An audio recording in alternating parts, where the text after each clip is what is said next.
issued a flash flood warning for southern Mercer County in central New Jersey, western Monmouth County in central New Jersey, north central Burlington County in southern New Jersey, southeastern Bucks County in southeastern Pennsylvania until 9 p.m. Oh, this one is Howell, New Jersey, and this is Philadelphia. Rain across the warned area. Between 0.5 and 1 inch of rain has fallen. The expected rainfall rate is 1 to 2 inches in 1 hour. Additional rainfall amounts of 0.5 to 1 inch are possible in the warned area. Flash flooding is ongoing or expected to begin shortly. Hazard: flash flooding caused by heavy rain. Source: radar. Impact: flooding of small creeks and streams, urban areas, highways, streets, and underpasses, as well as other drainage and low-lying areas.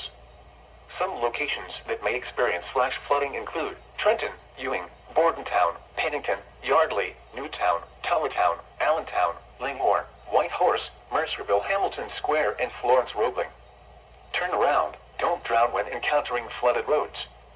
Most flood deaths occur in vehicles. Be aware of your surroundings and do not drive on flooded roads.